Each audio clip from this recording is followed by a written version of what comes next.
Bueno, buenas tardes a todos. Esta fría y lluviosa tarde que nos encuentra acá en este encuentro, el segundo encuentro em, de... tuvimos, se quejaron algunos con el nombre de la charla, esto de adultos mayores después de los 50, 55 era como un montón, entonces vamos a decir de 50 y 55 en adelante y esclerosis múltiple. ¿Qué pasa? Van a encontrar en el canal de YouTube la primera charla y ahora vamos por la segunda, vamos por más. Y hoy tenemos un panel muy lindo que las voy a ir presentando, que saben un montón y que van a compartir mucha información. Lo que les voy a proponer a todos es que hagamos las preguntas al final, pero mientras tanto, a medida que vayan surgiendo las preguntas, las vayan anotando en el chat, así no nos olvidamos, quedan ahí pendientes y al final las vamos a ir respondiendo. Si les parece, arrancamos. Vamos a arrancar con la doctora Célica Israelí. Ella es médica neuróloga, trabaja en el servicio de neurología, ¿estoy bien?, desmielinizantes de FLENI, y tiene mucha experiencia y conoce mucho de esto, estuvo investigando mucho, así que es un placer enorme tenerla acá con nosotros. Muchas gracias. Bueno, gracias por la invitación, Joana. Para mí siempre es un placer acá compartir con ustedes y con Norma y Miriam especialmente también este espacio, así que bueno, muy contenta de estar acá. Yo presenté, digamos, yo voy a hablar de tratamientos y pacientes mayores de 50 años y tengo algunas diapositivas, así que voy a compartir mi pantalla.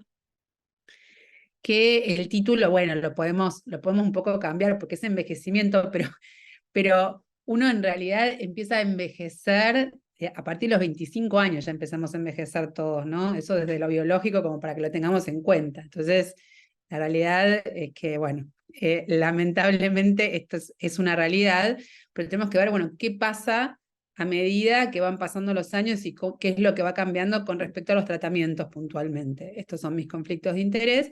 Pero ¿por qué es importante hablar de esto? Porque en realidad, hoy en día en el mundo, la mayor cantidad de pacientes con esclerosis múltiple tienen justamente entre 55 y 65 años. Y se calcula que hasta un 20% de los pacientes tienen incluso más de 65 años. Y la verdad es que la mayor parte de los estudios y de las cosas que siempre se hicieron entre gente entre 20 y 40. Entonces hay un montón de datos que no conocemos y que tenemos que empezar a saber, bueno, qué pasa con estos pacientes. A medida que nosotros vamos envejeciendo, van cambiando un montón de cosas y van cambiando cosas en nuestras células, que es lo que nosotros llamamos senescencia celular. Hay cambios en el metabolismo, ¿no? En cómo el cuerpo metaboliza diferentes sustancias, y esos son cambios metabólicos. Hay cambios inmunológicos, que es lo que se conoce como inmunosenescencia. Hay cambios endocrinos, o sea, que están caracterizados principalmente por lo que es la menopausia en la mujer y la andropausia en el hombre con un déficit de hormonas sexuales, y después lo que empiezan a aparecer son las comorbilidades, que son otras enfermedades que además se asocian, se empiezan a presentar, que de esto después nos va a hablar Norma en particular y con mayor detalle. Pero todos estos cambios van a afectar a la enfermedad y también van a afectar a la respuesta al tratamiento, y eso es importante considerarlo. Clínicamente, ¿qué es lo que va a pasar a medida que los pacientes van teniendo más años?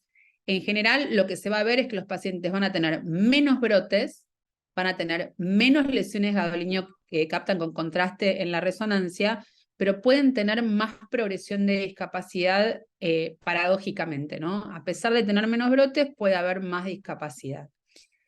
Y esto, desde el punto de vista terapéutico, nos va a dar una encrucijada, ¿no? Porque por un lado nosotros vamos a decir que los pacientes más grandes van a tener más riesgo de progresión de discapacidad, pero también las terapias inmunológicas pueden tener más efectos adversos en los pacientes más grandes. Entonces tenemos que empezar a hacer un nuevo balance riesgo-beneficio en el uso de terapias en este grupo de pacientes puntualmente, que son pacientes mayores de 50 años.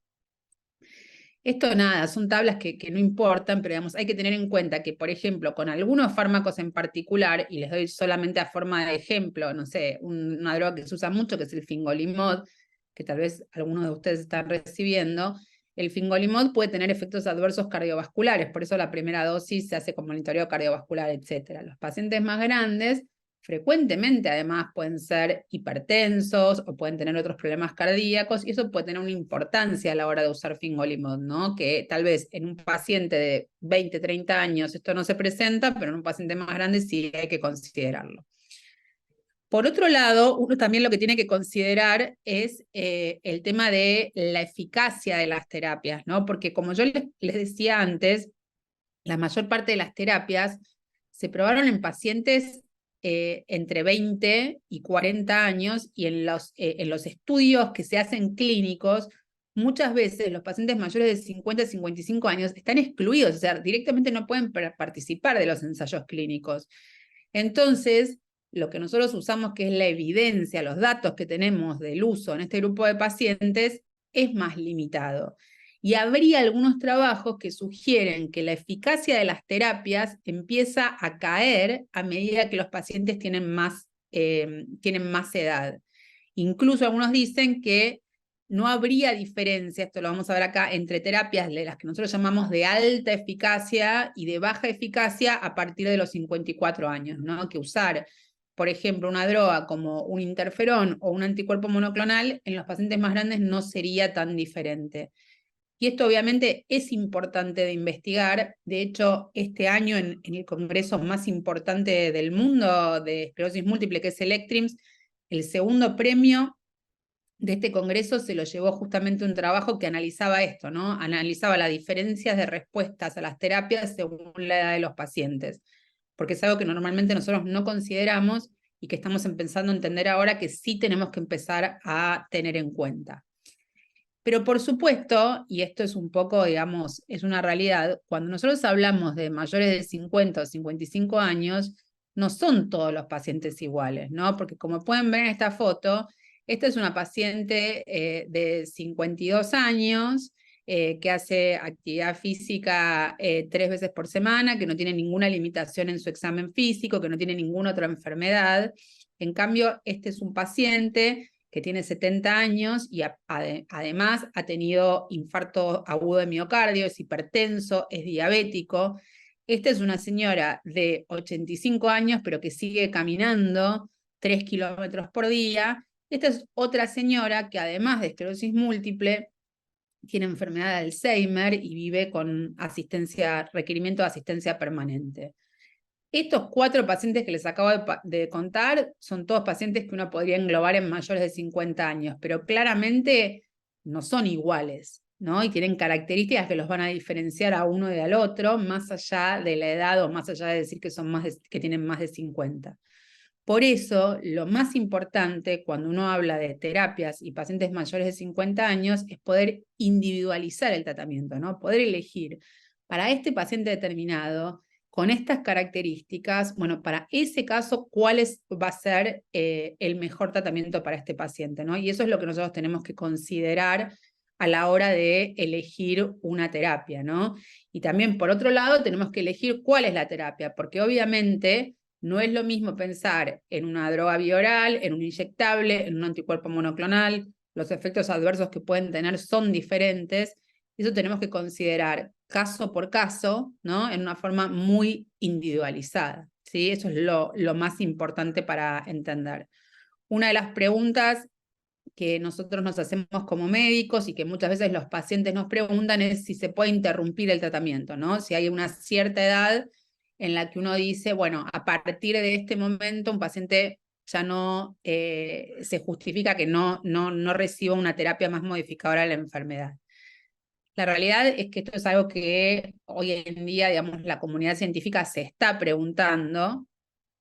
Hay algunos datos que dicen que en pacientes que están estables se podría, digamos, durante cierto tiempo y mayores de 65 años, dicen algunos, 55 años, dicen otros, con ciertos años de estabilidad, podría suspenderse las terapias, pero la realidad es que no están muy claras las respuestas, porque no se sabe si hablamos de todos los medicamentos es lo mismo.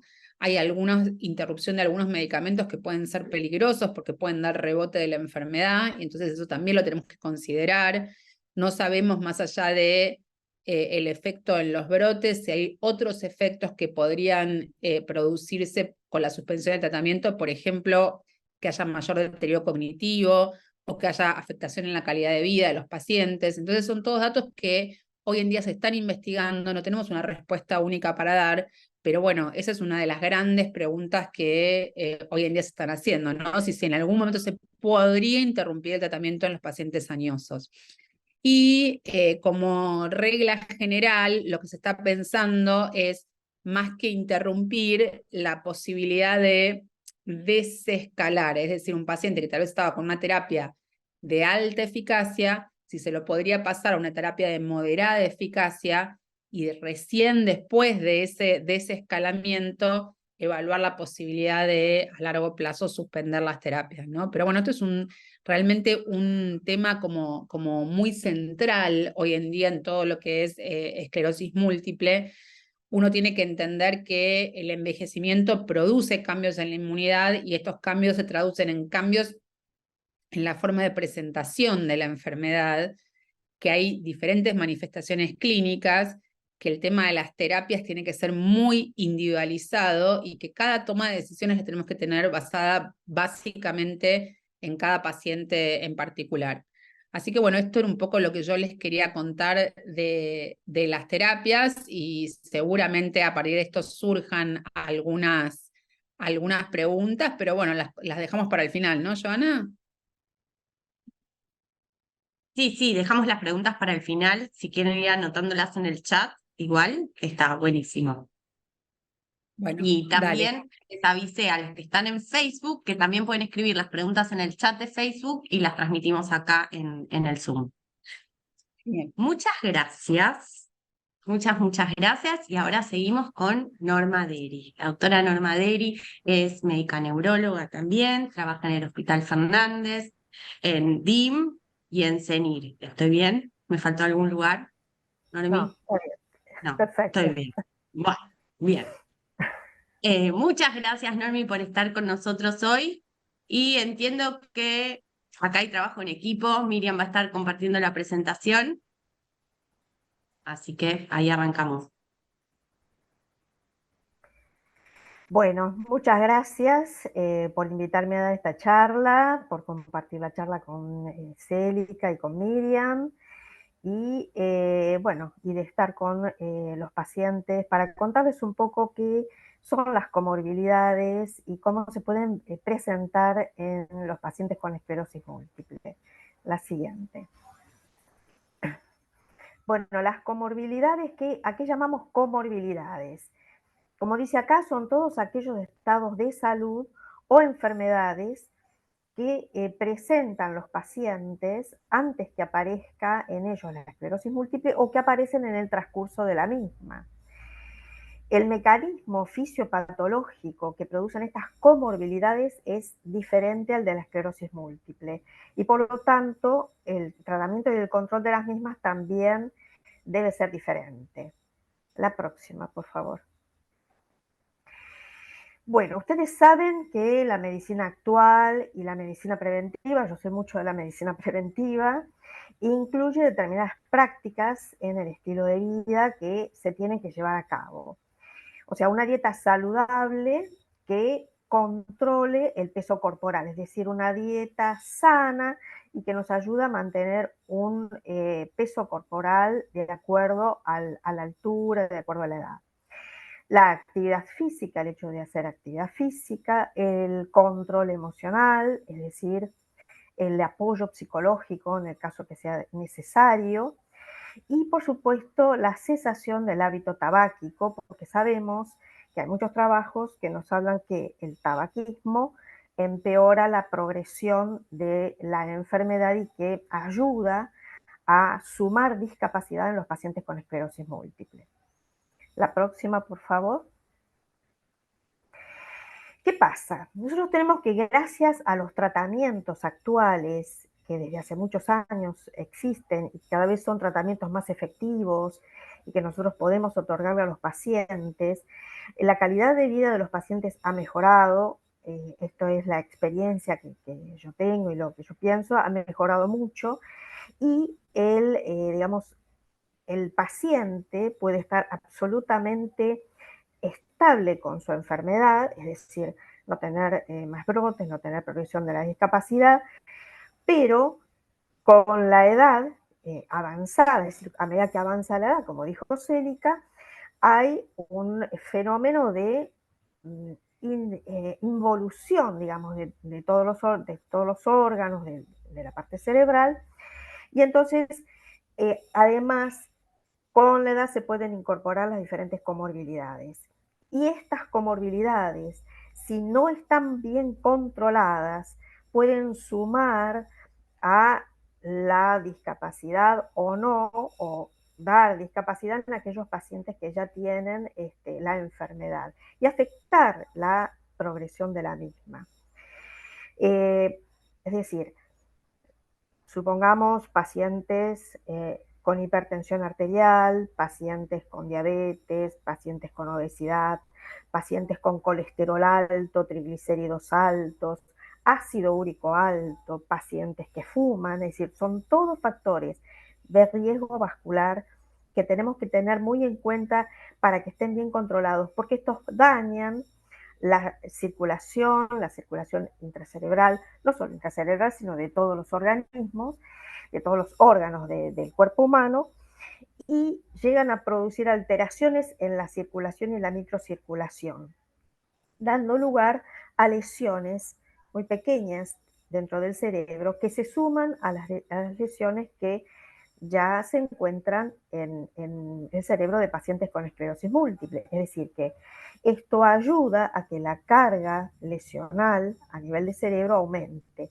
y que puede perjudicar a los pacientes y puede, digamos, facilitar la progresión en cuanto a la enfermedad, aún en pacientes que están estables de su esclerosis múltiple, pero que muchas veces significan una carga, digamos, para estos pacientes. La siguiente, por favor.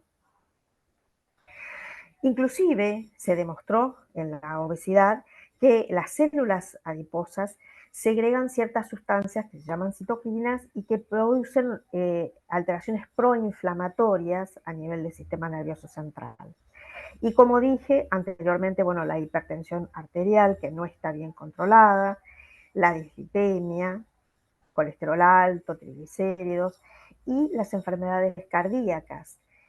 Por ejemplo, las arritmias cardíacas, la falla cardíaca o las isquemias cardíacas. Es decir, esas comorbilidades que se pueden presentar generalmente con el avance de la enfermedad son las que tienen que estar muy bien controladas para que el paciente no, digamos, para que no sumen un problema más al tema de su enfermedad de base, que es la esclerosis múltiple. La siguiente. Vemos que hay pacientes que tienen la enfermedad, su esclerosis múltiple está controlada y sin embargo tienen comorbilidades y pueden tener un accidente cerebrovascular o un accidente isquémico transitorio, es decir, todo esto tiene que estar muy bien controlado. También pueden aparecer otras enfermedades autoinmunes, se ha visto en distintos estudios que se han hecho, que la esclerosis múltiple puede asociarse a otras enfermedades autoinmunes que también complican la evolución de la persona. Autoinmunes de tipo tiroideo, enfermedad celíaca, como ven acá, bueno, la dermatomiositis, polimiositis, la miastenia gravis, el lupus, la artritis reumatoidea, o sea, son enfermedades autoinmunes que pueden estar asociadas a la esclerosis múltiple y que si no están bien controladas también, digamos, van a ser un peso más que el paciente va a sufrir. La siguiente. Otra de las comorbilidades que podemos nosotros encontrar y que se ha visto que tienen una frecuencia entre un 30, un 40%, un 50% de acuerdo a las series, son las enfermedades psiquiátricas. Lo más común que se observa, es decir, las más frecuentes, son la depresión y la ansiedad, sobre todo en las mujeres. Y estas comorbilidades psiquiátricas también afectan la calidad de vida de los pacientes. Las enfermedades psiquiátricas pueden ser per se primarias, presentarse en el paciente en cualquier momento de la evolución de la enfermedad, o puede ser a consecuencia de distintas lesiones, de acuerdo a cómo están ubicadas las lesiones en el sistema nervioso central en la persona que padece la enfermedad. También otra comorbilidad es la epilepsia, que también aumenta, digamos, la carga de discapacidad en los pacientes. Siempre tiene que estar, en el caso que el paciente tenga convulsiones, bueno, tratado, seguido, controlado. La epilepsia a veces también puede ser una comorbilidad que se asocia primaria, o también puede ser consecuencia de alguna de las lesiones cerebrales que irritan las neuronas a nivel del sistema nervioso central, y aparece este tipo de convulsiones o en forma de ausencias, que se puede dar en un bajo porcentaje de los pacientes. No es lo más común, es un 3 a un 4% de pacientes.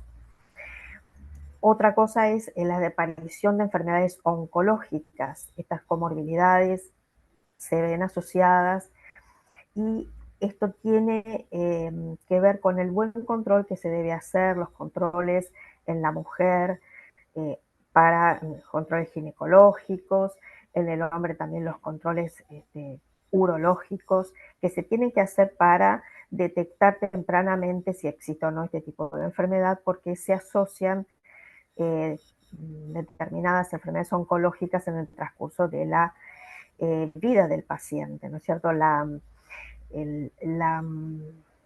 Digamos, el estilo de vida y la calidad de vida de los pacientes, como dije antes, gracias a los tratamientos, ha mejorado mucho, pero esto no implica que el paciente pueda tener otra enfermedad. Muchas veces los pacientes llaman preguntando si tal o cual síntoma puede tener que ver con la enfermedad, y en general son síntomas de orden clínico, que tiene que ver con la aparición de alguna de estas otras comorbilidades. Por supuesto, el abuso de alcohol, eso también tiene mucho que ver en que va a provocar no solo un daño a nivel del sistema nervioso central, sino también del hígado y de toda la economía. El abuso de sustancias no legales y, como dije anteriormente, el tabaquismo. La próxima, por favor. Bueno, una vez más, ¿qué otro tipo de comorbilidades se pueden encontrar? Siempre el buen control de la presión, tener un médico clínico de cabecera, porque yo muchas veces pregunto a mis pacientes si tienen un médico de cabecera, y parece que la figura del médico de cabecera ha desaparecido, y es fundamental, porque el médico clínico es aquel que va a llevar adelante el tratamiento de la hipertensión, de su diabetes, el control de su obesidad, y en el caso de comorbilidades psiquiátricas, obviamente en conjunto el neurólogo va a tener que trabajar con el psiquiatra, y por supuesto con un tratamiento psicológico, un apoyo psicológico que los pacientes necesitan. Bueno, como dije antes, otras comorbilidades neurológicas, el accidente cerebrovascular, el síndrome de piernas inquietas, la miastenia gravis, y otras comorbilidades autoinmunes como la fibromialgia, que también es bastante frecuente, verla asociada con la esclerosis múltiple, el lupus y la artritis reumatoidea. La siguiente, por favor. Otra de las cosas que se ha hablado es la vitamina D, la 1,25 hidroxicolecalciferol, que interviene en el metabolismo fosfocálcico. Se han efectuado estudios, se piensa que la vitamina D tiene un efecto antiinflamatorio a nivel cerebral. No está totalmente determinado si podría ser su déficit la causa de la enfermedad, sino más bien que si la vitamina D está en niveles normales, puede ayudar al funcionamiento a nivel del sistema nervioso central. Y no solo eso, no nos olvidemos que la vitamina D, que interviene en el metabolismo fosfocálcico, es muy importante para evitar descalcificación, osteopenia, osteoporosis, y es muy importante tener en buenos niveles y estudiarlo eso con un endocrinólogo o con el clínico para evitar esta descalcificación ósea que en pacientes que están más discapacitados y que pueden sufrir caídas, bueno, puede terminar esto en fracturas con las consecuentes problemas, ¿no? Las consecuencias un poco más complicadas. La siguiente, por favor. Entonces, como para terminar, las comorbilidades y el estilo de vida tienen un impacto sobre la actividad de la enfermedad, porque puede haber empeoramiento de la discapacidad, los síntomas crónicos que también alteran mucho la calidad de vida, y sobre todo la patología vascular y la depresión y la ansiedad. O sea, la patología vascular y las alteraciones psiquiátricas quizás son las que más pueden afectar la calidad de vida. Tener en cuenta no tener niveles bajos de vitamina D, dejar el hábito tabáquico, que como dije, está comprobado que produce un agravamiento de la discapacidad de los pacientes, y llevar una dieta sana, dieta que debe ser armónica, es decir, no hay ninguna dieta que se haya demostrado que sea eficaz para esta enfermedad. Es decir, la dieta debe ser armónica, proteínas animales, proteínas vegetales, hiposódica, hipograsa, pero debe tener todos los nutrientes, porque si, digamos, el paciente hace, por ejemplo, no sé, la dieta cetogénica o ciertas dietas que restringen mucho o totalmente los hidratos de carbono o totalmente las proteínas, puede haber un déficit de vitaminas y minerales que eso no le va a beneficiar al paciente. No sé si hay alguna más. Bueno, sí, las comorbilidades psiquiátricas que dijimos, la más frecuente es la depresión y la ansiedad. La siguiente. Bueno, entonces, sí, ahora para terminar, es una enfermedad crónica, la esclerosis múltiple, que requiere cuidados y controles permanentes. O sea, por un lado, la enfermedad, esclerosis múltiple, su tratamiento, los controles que hay que hacer desde el punto de vista radiológico, clínico, etcétera. Y que gracias, bueno, a los tratamientos existentes se ha mejorado mucho la calidad de vida, pero siempre hay que estar atento a lo largo de la vida del paciente de la aparición de estas comorbilidades que pueden impactar negativamente sobre la evolución de la enfermedad. Se requieren estudios a largo plazo, prospectivos, de grupos de pacientes para ver cómo impactan en definitiva los factores de riesgo y estas comorbilidades sobre la esclerosis múltiple. Bueno, muchas gracias, agradezco nuevamente a Emma y espero que haya sido clara.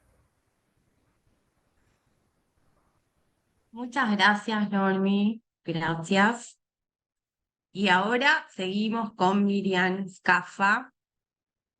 Bueno, Miriam ya dio hace poquito una charla con nosotros sobre fatiga, que los invito a todos, mientras pone la presentación, los invito a todos a verla con un montón de tips y un montón de información para el manejo de fatiga.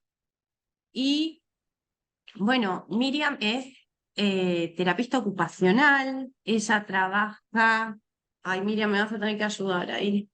Trabajo en Yo lo que Mineva. tengo especialista en neurorehabilitación, forma parte de MS Rehabilitation Therapies y es profesora en la UBA y en UBA USAM, ¿no? ¿Estoy bien?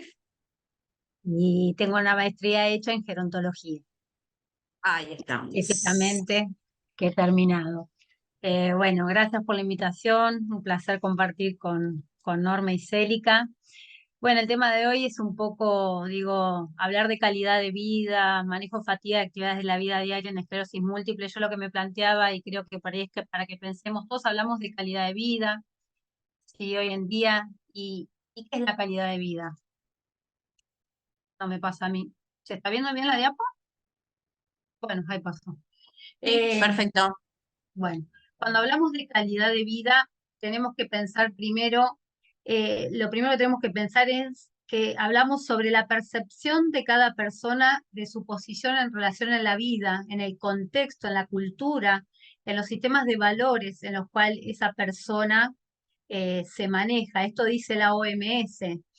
La calidad de vida de todos nosotros va a estar sesgado, determinada por la condición física, mental, cognitiva, digamos, psicológica, y también por el tipo de entorno en el cual nos manejamos.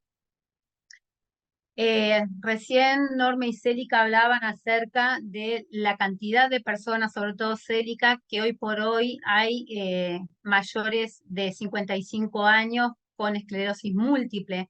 Entonces, en forma permanente, hoy nos planteamos, los que estamos trabajando con personas con múltiple, acerca de la calidad de vida y lo que hoy se llama envejecimiento saludable, a partir de que la OMS habla de la década del envejecimiento saludable. El envejecimiento saludable tiene que ver con todo lo que vino hablando Norma en relación a las comorbilidades y cómo los factores que determinan la calidad de vida, como la alimentación, el tipo de conductas que tengo a lo largo de mi vida, van a determinar mi tipo de envejecimiento. Entonces, hay una muy buena noticia que tiene que ver que, si bien la calidad de vida está sesgada por un envejecimiento biológico, como se hablaba hasta el momento, los estudios muestran que las personas con esclerosis múltiple y de edad avanzada han ido modificando su calidad de vida, su forma de adaptarse a los diferentes desafíos que le propone no solo el envejecimiento biológico, sino también que le va pautando la esclerosis múltiple. Hay estrategias generales sobre las cuales nosotros podemos ir modificando nuestra calidad de vida. La calidad de vida va a estar determinada por cuestiones propias de la persona y también por el entorno, la cultura, el lugar donde esa persona funciona.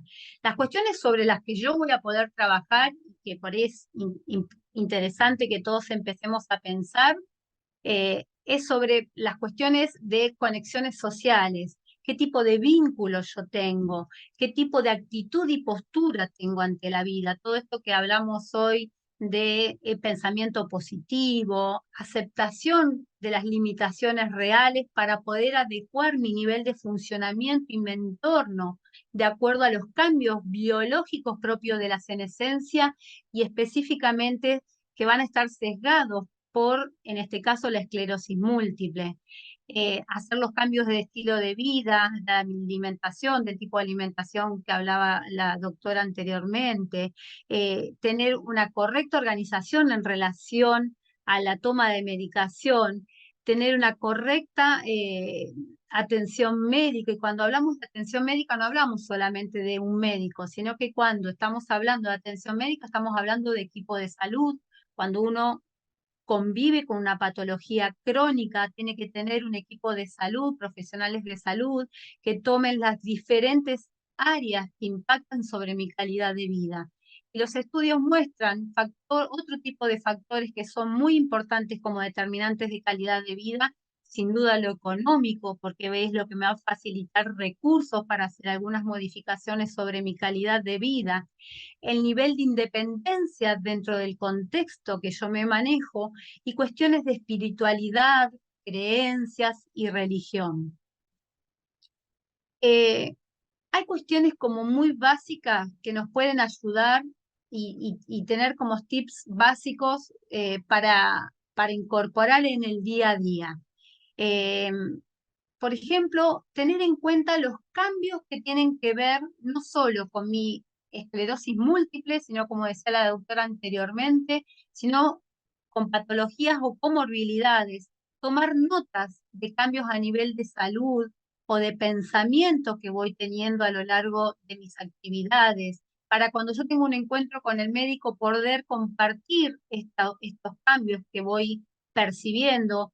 Muchas veces estos cambios se van dando en forma muy progresiva y paulatina, entonces yo los voy compensando, ¿sí? Ante la necesidad de estos cambios, incorporo compensaciones, entonces muchas veces no los registro, por eso es interesante tener una buena comunicación con amigos, familiares o cuidadores directos para que se observan algún cambio gradual en mi condición de salud, ¿sí? Lo pueda tener en cuenta para poder tomar nota y en mi encuentro con el médico o el profesional de salud pueda compartir las inquietudes.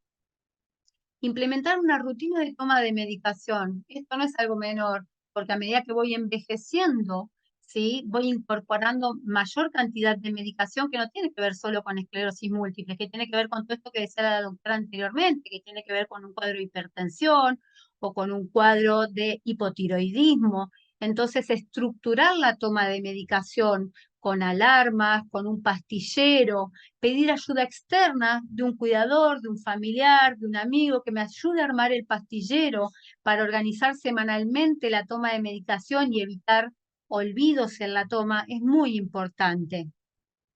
Y lo otro que hay que tener en cuenta, no esperar a tener síntomas para hacer una consulta con un profesional de la salud, ¿sí? Hacer consultas, digamos, periódicas para no llegar solamente cuando tenemos síntomas y revertir esta conducta es más compleja.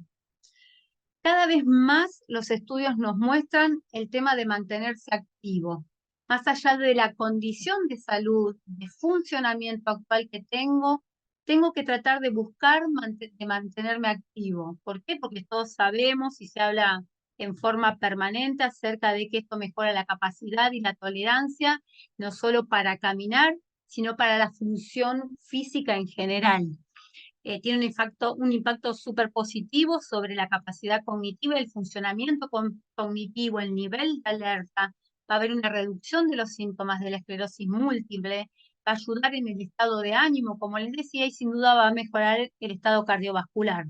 Antes de empezar una actividad física, siempre voy a tener que hacer una consulta al médico para que me dé un apto físico, para que estoy en condiciones de desarrollar una actividad física. Ahora, cuando me pienso en desarrollar una actividad física con mi patología de base, que en este caso es una esclerosis múltiple, de un envejecimiento biológico, me tengo que plantear objetivos realistas que se adapten a mi condición de salud actual, ¿sí? Que se adapten a mi nivel de funcionamiento actual. Tratar de buscar actividades que uno disfrute, porque al disfrutar de la actividad voy a mejorar la adherencia a la actividad y la voy a poder sostener en el tiempo. Hoy en día poder utilizar aplicaciones en los celulares o en los relojes que me marquen la cantidad de actividad física, sobre todo en movimiento, que voy haciendo, es súper útil. ¿Sí? Poder generar actividades en grupos que tengan que ver con pertenencia a ese grupo va a hacer que también mejore mi adherencia al tratamiento, a la actividad física. Ahora, cuando voy a hacer una actividad física es interesante poder conversar tanto con la gente, sobre todo que está en el área de rehabilitación, si tengo un equipo de rehabilitación que tenga contacto directo, poder determinar en forma conjunta con mi equipo qué tipo de ejercicio voy a poder hacer y necesito hacer. La intensidad de ese ejercicio, si voy a hacer una actividad física, intensidad leve, moderada o vigorosa, ¿sí? Esta intensidad, ¿cómo la puedo medir? Por ejemplo, hay un test del habla que dice que si yo hago una actividad física leve, puedo conversar con un par mientras hago la actividad sin ningún problema. Para determinar si la actividad que estoy haciendo es moderada, voy a conversar con el de al lado con alguna dificultad mientras hago la actividad. Y en la actividad vigorosa voy a intentar hablar, pero me va a costar hablar. Otra cosa importante a determinar cuando yo voy a realizar una actividad es la duración de esa actividad. Nosotros sabemos y conocemos, sobre todo las personas que están con múltiple, el impacto de la fatiga sobre el nivel de funcionamiento y la calidad de vida. Entonces, determinar el tipo de ejercicio, la intensidad, la duración, es súper importante. Por ahí yo no puedo sostener media hora de actividad física, pero puedo ir sumando de a 10 minutos con descansos o intervalos de descanso a lo largo de la actividad.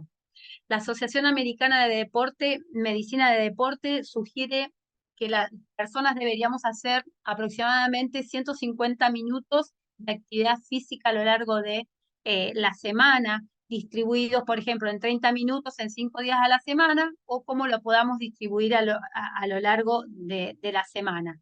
Y otra cosa importante es la frecuencia, ¿sí? La progresión en la actividad. Yo voy a hacer un nivel de actividad, voy a ir aumentando la demanda de la actividad acorde a mi nivel de entrenamiento y sin duda el tiempo y pautar el tiempo de recuperación. Yo acá les copié un link de la Federación Mundial de Esclerosis Múltiple, donde ustedes van a encontrar una cantidad de videos interesantes de actividad física. Igual ustedes cuentan con la página de EMA, donde se pueden sumar a una cantidad de actividades súper lindas que están ofreciendo ahora online. ¿Qué tipos de ejercicio?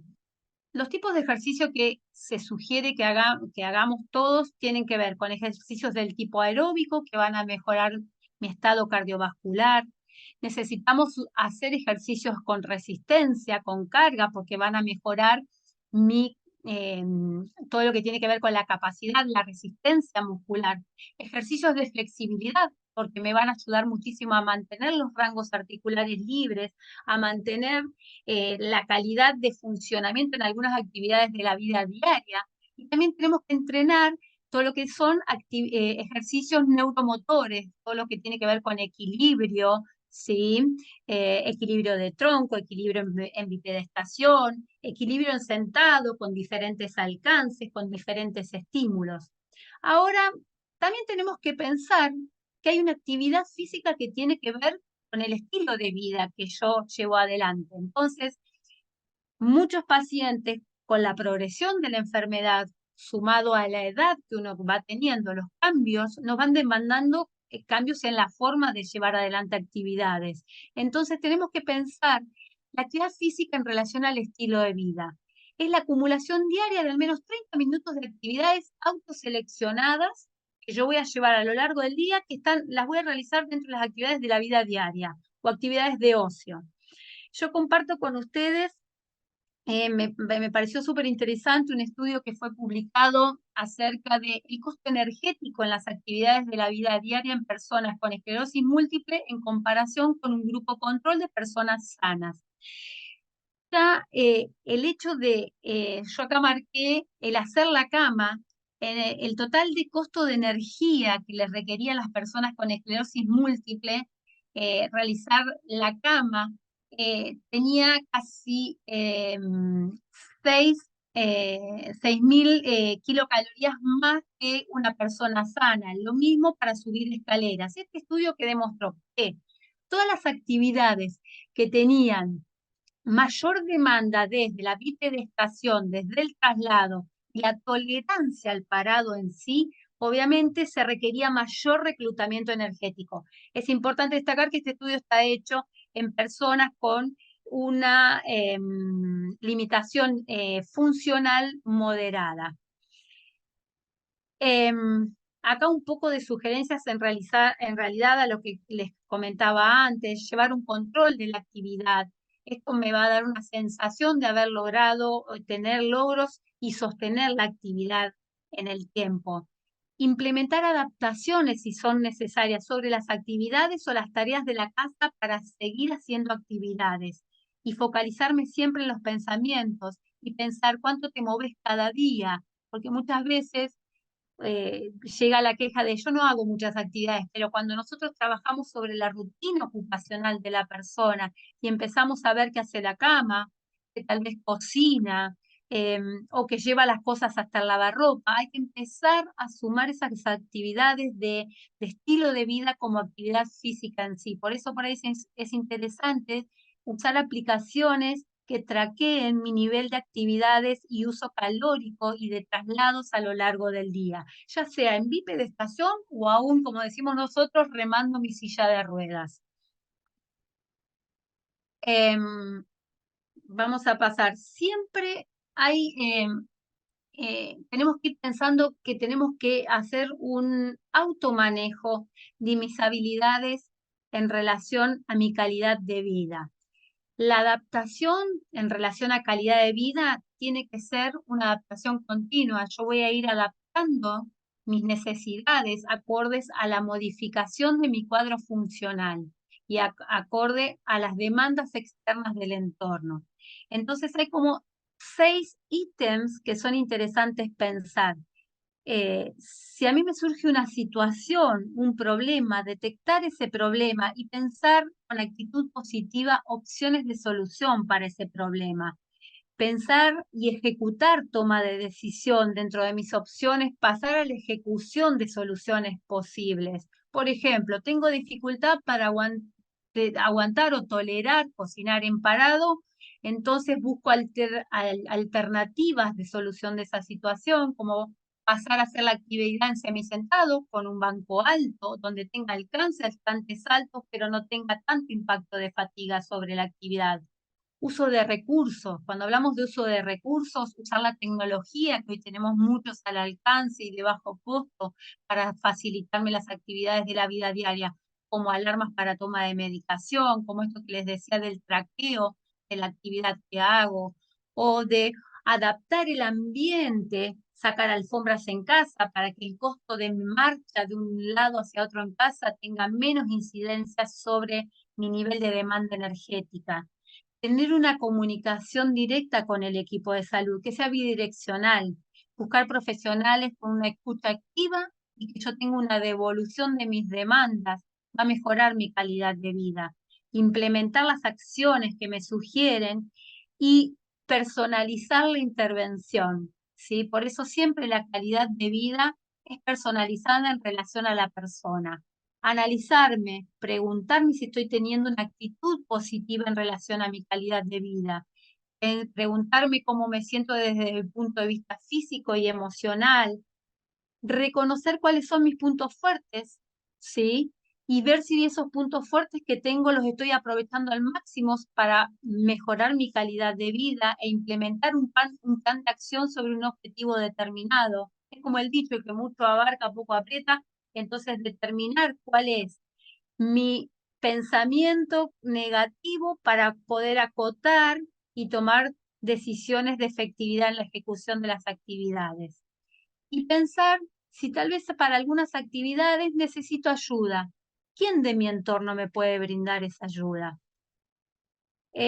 Un determinante sobre calidad de vida y envejecimiento es el nivel de funcionamiento e independencia. Por eso es súper importante realizar evaluaciones periódicas centradas en la persona, donde mi equipo de salud me determine si estoy en un momento donde debo incorporar algún tipo de compensación, modificación de la actividad o del entorno para poder seguir llevando adelante esa actividad. Tal vez una sugerencia que le dieron a un compañero de rehabilitación no me sirve a mí, ¿sí? Siempre tenemos que pensar que todas las intervenciones tienen que ser centradas en la persona, en la condición de funcionamiento y de salud que tiene cada uno.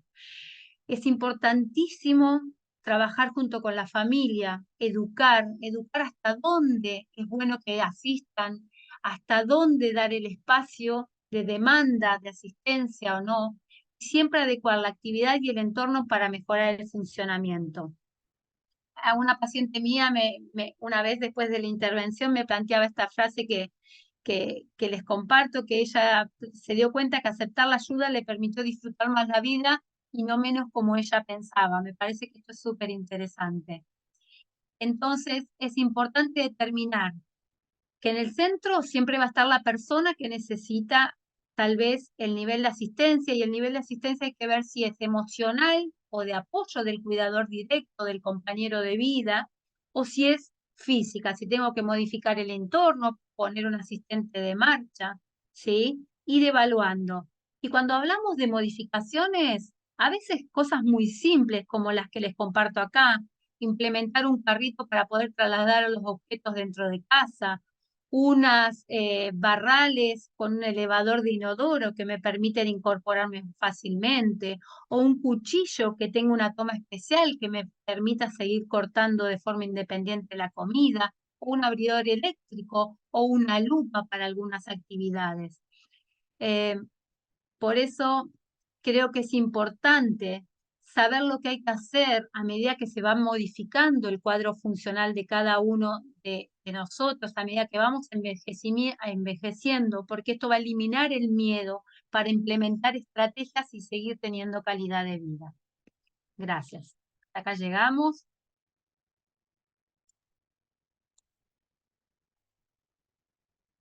Muchas gracias. Cuánta información.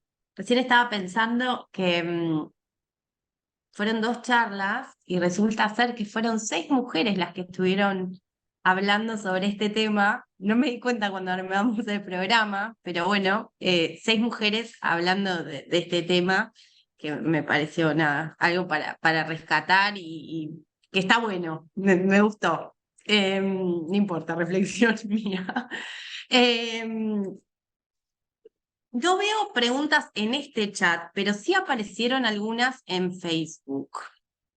Em, una de ellas preguntaba, ¿cuáles son las terapias que hay disponibles para mejorar el sistema inmune? Apareció esto entiendo que después de lo que se mencionó de las enfermedades inmunes, que tal vez se vinculan de alguna manera, no sé, chicas, ¿quién la quiere responder? A ver, la esclerosis múltiple es una enfermedad autoinmune, ¿no? Esto quiere decir que es el propio sistema inmunológico el que ataca, digamos, se confunde lo propio con lo ajeno y ataca básicamente áreas de la mielina, que es como la vaina que recubre el cable del sistema nervioso central. Esto quiere decir el cerebro, médula espinal o la parte central en el nervio óptico. Con lo cual, esto de fortalecer el sistema inmune, tenemos que ser cuidadosos. ¿A qué nos estamos refiriendo? Porque también si fortalecemos el sistema inmune, corremos el riesgo de estar fortaleciendo, digamos, a la enfermedad, cosa que nosotros no queremos. De hecho, las terapias modificadoras de la enfermedad muchas veces son terapias que bajan las defensas, ¿no? Son terapias que nosotros llamamos o modulan las defensas, por eso las llamamos inmunomoduladoras o inmunosupresoras, dependiendo del tipo de terapia. Por supuesto, cuando uno recibe estas terapias, tiene más riesgo de infecciones, entonces por eso hay cosas que uno puede hacer, por ejemplo, para tener menos infecciones, la más importante de todas es vacunarse, ¿no? De hecho, todos los pacientes, cuando se les diagnostica esclerosis múltiple antes de empezar un tratamiento, y mucho más si son pacientes mayores de 50, 55, 60 años, tienen indicada toda una gran cantidad de vacunas. La nueva, la más reciente, es la vacuna del zóster, que se incorporó, digamos, también ahora al esquema, pero está la vacuna de la neumonía, vacuna del COVID, digamos, ¿no? Entonces todo eso son todos factores que uno puede hacer para, digamos, justamente preparar el cuerpo para las terapias por las que va a recibir. Yo no sé si con eso estoy respondiendo la pregunta cómo era, pero digo, hay que tener cuidado con fortalecer el sistema inmune en una enfermedad autoinmune, ¿no? No sé, Norma, si Bien. quieres agregar algo más. O si lo entendiste igual que yo la pregunta. Sí, no, totalmente de acuerdo. A lo mejor por ahí lo que quiso preguntar es reforzar el sistema inmune para digamos, modularlo y que no ataque al organismo. Me da la sensación esa, pero no, las enfermedades autoinmunes no tienen una prevención. Aparecen, obviamente, de la nada, no se sabe exactamente qué es. Todavía no se conoce cuál es el factor que desencadena la esclerosis múltiple, ¿no? Pero hay muchísimas enfermedades autoinmunes, hepatitis autoinmune, bueno, todas las colagenopatías, todo lo que nosotros ya conocemos. Y no se sabe exactamente de dónde viene y quizá la alimentación sana, la actividad física, la vida sana, digamos, el control emocional, todo eso puede ayudar, porque hay toda una historia desde la psico, neuroinmunoendocrinología del estrés, en donde se dice que los estresores crónicos pueden provocar alteraciones de el eje hipotálamo, hipófiso, suprarrenal, y que, bueno, la suprarrenal que liberan el cortisol, y el cortisol a largo plazo produce alteraciones en los linfocitos y en todo el sistema inmunológico. Entonces, a veces, en algunos casos, se ha visto que después de estrés crónico muy importante puede desencadenarse alguna enfermedad autoinmune. Entonces, digamos, la contención emocional de cualquier persona, como de cualquiera de nosotros, más una vida saludable, una dieta, la actividad física, todo eso me parece que es lo único que hay como prevención ante las enfermedades autoinmunes, pero no hay nada para prevenirlas, es decir, hay para controlarlas, y como dijo la doctora, los tratamientos para la esclerosis múltiple muchas veces son o inmunomoduladores o mucho más efectivos inmunosupresores. Entonces ahí es al revés la cosa, ¿no?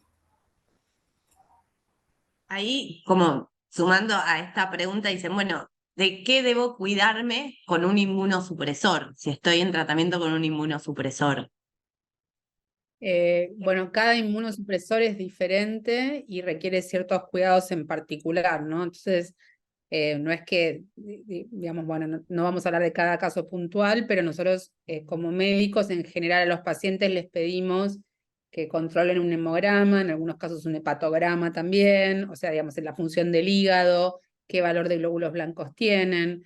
Hay algunas drogas que si los blancos bajan demasiado hay que suspenderla durante un tiempo para permitir que suban, con otros no. En algunos lugares, con algunos fármacos medimos algo que llaman inmunoglobulinas, que son la cantidad de anticuerpos que se producen. O sea, lo que nosotros vamos haciendo es vamos controlando a los pacientes con terapias inmunosupresoras justamente para ver de no inmunosuprimirlos demasiado. Siempre hacemos este balance riesgo-beneficio en el que vamos controlando el nivel de inmunosupresión que le damos a los pacientes, porque es muy raro que nosotros tengamos que usar una terapia inmunosupresora, digamos, como una quimioterapia o como algo así, digamos, que realmente el paciente esté con muy, muy poquitas defensas. Eso se usa en algunos casos hiperseleccionados, no es lo más habitual. Sí, claro, eso Ahí hay, depende de cada paciente. Como dijo la doctora, cada paciente va a tener su tratamiento de acuerdo a la gravedad o no de su enfermedad, de su esclerosis múltiple. Y obviamente los fármacos que nosotros con los cuales se comenzó a tratar la enfermedad, los interferones y el acetato de glatiramer, bueno, son los que son más seguros, han demostrado ser seguros, pero no tienen la eficacia en el caso de enfermedad de moderada a severa, vamos a decir. Entonces, son más eficaces, pero a su vez hay que tener más cuidado por los efectos secundarios que puede producir. Por supuesto, todo un seguimiento con hemogramas y hepatogramas, como dijo la doctora, para evaluar en algunos casos fondo de ojo, OCT, es decir, otro tipo de exámenes que son, bueno, van a ir de acuerdo a cada paciente y a cada tratamiento que se le da a ese paciente.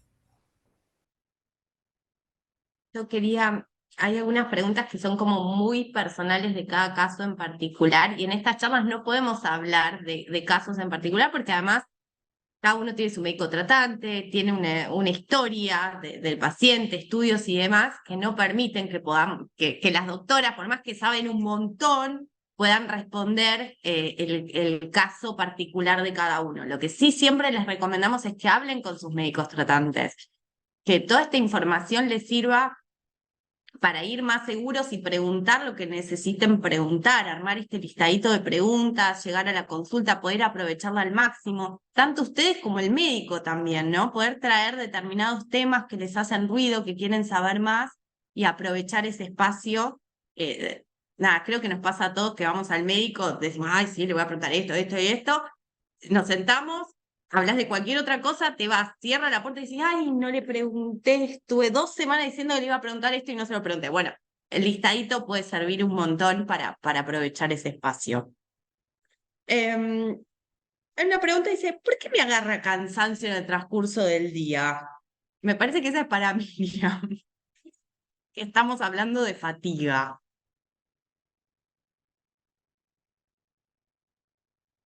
Bueno, como les mostraba por ahí en ese estudio que quería compartir, el requerimiento, ¿sí?, energético para cualquier actividad de una persona con múltiple en relación a una persona sin esclerosis múltiple es mucho más alto. Hay imágenes que muestran a nivel del cerebro cómo tiene mucho más costo y captación las imágenes en una persona con múltiple, ¿sí?, que en una persona normal. Por eso es tan importante, porque lamentablemente la medicación que se usa para fatiga en múltiple no está desarrollada específicamente para fatiga en múltiple, a hacer todo lo que tiene que ver un entrenamiento y educación sobre estrategias de uso efectivo de energía, ¿sí?, que tienen que ser un entrenamiento específico para cada persona, porque el nivel de funcionamiento que tiene cada uno, las demandas de la vida de cada uno son particulares.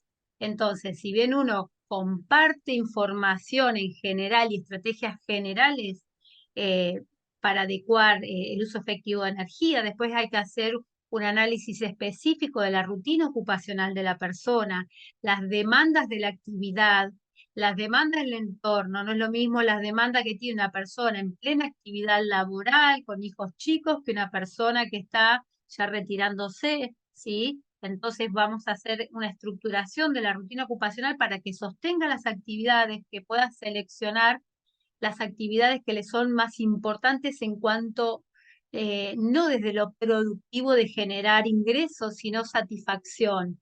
Un poco lo que decía la doctora Norma, esto de cada vez está más demostrado la importancia de la satisfacción del estado anímico sobre el impacto sobre calidad de vida, va a determinar el nivel de funcionamiento. Si yo anímicamente estoy bajoneado, como decía, para llevar adelante mi vida, mi rutina ocupacional, cada vez voy a tener mayor costo energético, demanda energética y menos satisfacción. Entonces, hoy yo digo, insisto, hay que medir cada vez más en nuestras intervenciones qué pasa con la calidad de vida de la persona.